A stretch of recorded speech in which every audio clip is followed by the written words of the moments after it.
If you clicked on this video, chances are you're aware that Dave Chappelle dropped another comedy special on Netflix called The Closer, and I have some thoughts on the different reactions to it and how they illustrate how so many of us are caught up in so many different sorts of contradictions.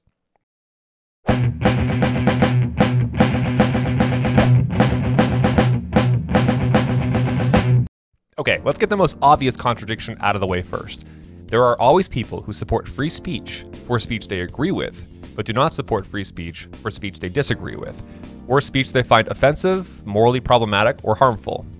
You don't need me to tell you that you can't do that. You either support free speech or you don't support free speech. In fact, the value of free speech is shown most clearly when you support the speech of someone that says something you think is terrible, morally awful. Even a Nazi, for example. But that's sort of low-hanging fruit. I want to talk about other inconsistencies that I've seen people get caught up in their reactions to Dave Chappelle's special. Let's talk about the selective outrage that I've seen about the various things that Chappelle talks about in this special. When I watched it, I thought that all of it would be about transgender issues, but that's mostly just the end of it. Given the basically singular focus of the media on the trans stuff that Dave Chappelle talked about, I was actually pretty surprised to find that Chappelle jokes about priests and religious people, different races. He jokes about Jews at one point. He jokes about gay people. He routinely speaks of women in terms that many or most people would find misogynistic and makes jokes along those lines, jokes about feminism. The trans stuff comes in at the end. That's certainly part of it, and a sizable portion of it. But I honestly found it pretty surprising that there was no outrage about the way he talks about women, the way he talks about Jews, the way he talks about white people, the way he talks about priests and religious people. Just didn't show up in the news. Now, maybe you think that what he said about trans people is somehow more harmful than what he said about these other groups. That isn't clear to me, but even if you think that, it's still surprising that that is the only thing that got airplay. And I do think that is kind of selective outrage. And I think that we are often susceptible to this. We are outraged by things that offend our tribe or the tribe we care about more than things that affect other tribes or tribes that other people care about. It's human nature to lack empathy in this way, which interestingly enough, even though you didn't see this in the media, is something Dave Chappelle talked about, that empathy is a two-way street. So we have the selective outrage, that's one thing. We also have selective canceling. Now we should distinguish canceling, which is a way of applying social consequences and economic consequences to a business or a person when they say something that we want to in some way marginalize in society, and making speech illegal. I think support for free speech should mitigate against both laws against speech and against at least an overly aggressive cancel culture, but we should distinguish these two things. And this leads to the next inconsistency I want to talk about, selective canceling. Now, when I talk about selective outrage, I'm mostly talking about things that I've seen happen on the left. But we're going to see as I go along here that there are inconsistencies on both sides of the political spectrum surrounding the reactions to The Closer. For example, there is often a selective support of canceling on the right. If a teacher is found out to support Marxism in the university, if a business is found out to support some value that conservatives don't like, they are very quick to light up all of the conservative media outlets and pull advertisements from channels and from shows and from people and to generate boycotts of products. I mean, the examples here abound. It's almost not worth going through any of them. But let's do it.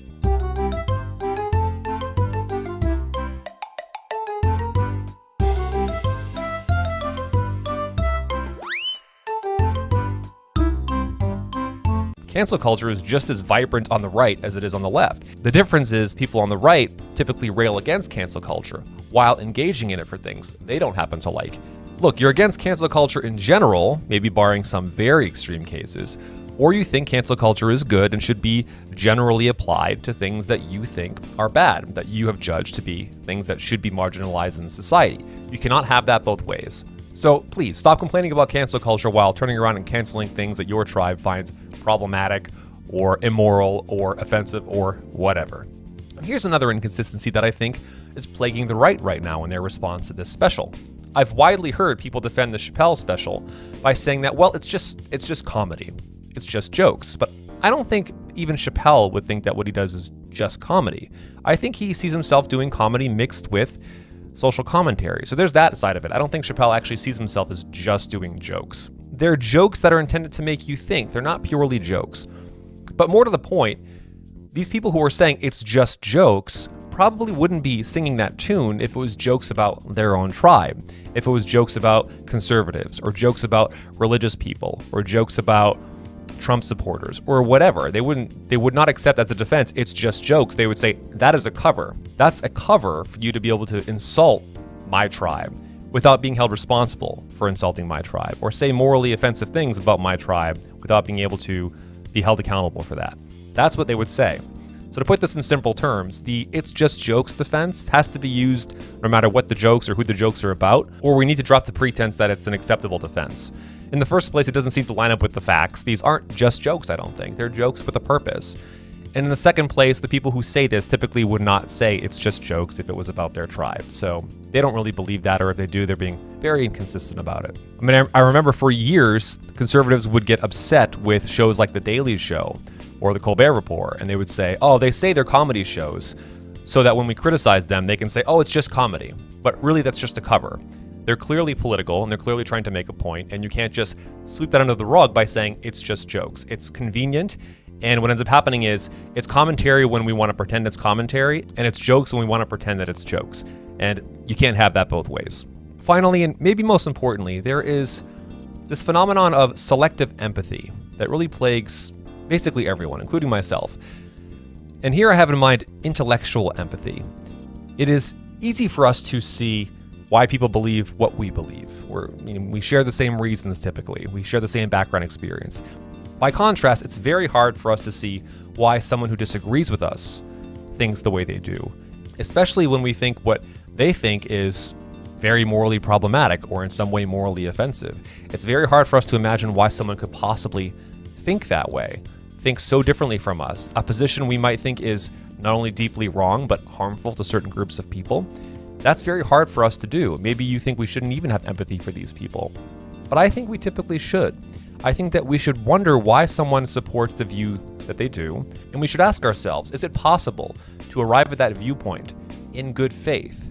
I think we'd be surprised how often there are reasonable paths to beliefs that we find not only wrong, but harmful.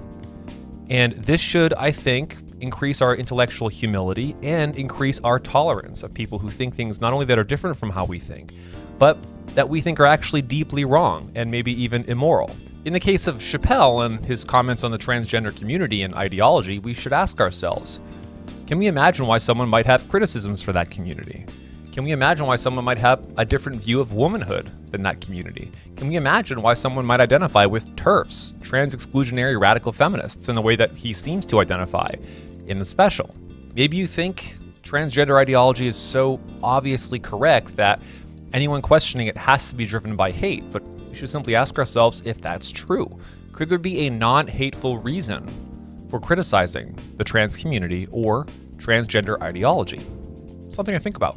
Are there limits to this? Yes. I don't think in this day and age there's a reasonable path of believing in slavery or something like that. There are limits to this, but we might be surprised how far out those limits are if we stop and ask ourselves this question. Is there a semi-reasonable path to arriving at that viewpoint that I think is terrible in good faith? I think we'd want people to assume the best about us, so I think that we should treat others as we want to be treated.